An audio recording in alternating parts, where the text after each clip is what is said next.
Isang mapagpalang umaga sa ating lahat mga kagimat. Ito na naman si Kaloy Kagimat itito. May papakita naman sa inyo mga kagimat na aking hawak na kakaibang bato mga kagimat. At sa hindi mo na ako mag-ubisa, maraming salamat sa walang sawang nakasubaybay sa aking munting channel. Big shout out to lang sa lahat ng aking mga kapwa multi hunters, hunting heroes, hunting iras. At special shout out kay ang hiwaga ng kalikasan kay Tony Guida. Shout out sa iyo bro.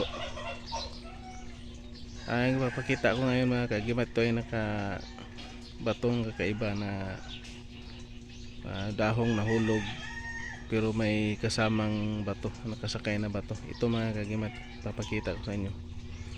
Simpleng bato kung titingnan natin. Hugis puso, hugis heart. Yan sa mga kagimat.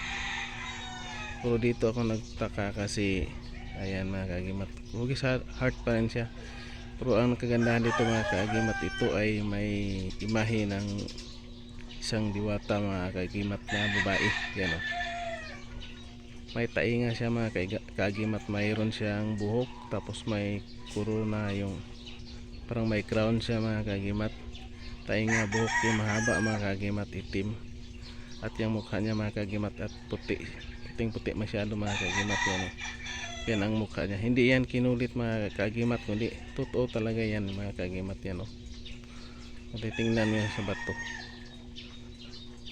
Ito yung nakuha ko sa nahulog na bato, nahulog na dahon mga kagimat na may kasamang bato. Yan, sa bundok mga kagimat. Hindi ito ano lang. Yan o. Ang likod niya mga kagimat, yan siya. Nakaganyan siya, nakapatong siya sa dahon mga kagimat. At pag ano ko sa kanya, baliktad, ito yung nakikita ko mga kagimat. Kaya dinala ko mga kagimat kasi isang imahe ng diwata mga kagimat. Tansya ko dito mga kagimat, ito ay isang diwata na kinulong sa isang bato. Yan mga kagimat. Yan o. Yan yung tainga niya mga kagimat. Ito yung mukha niya, yung kanyang buhok at kanyang corona.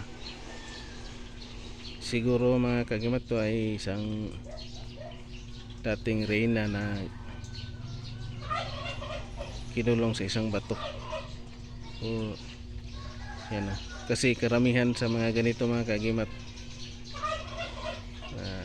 natalo sa mga mga kagimat, yung labanan nila sa kanilang kaharian. Kaya kinulong sila sa isang bato. Kaya samba nakuha natin mga kagimat, so baka tayo makatulong din. Yan.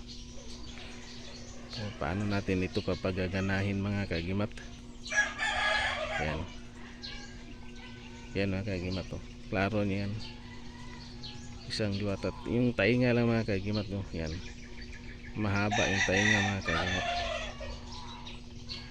At ito lang muna yung papakita ko na naman sa inyo mga kagimat, na aking hawak na kakaibang bato mga kagimat. At maraming salamat.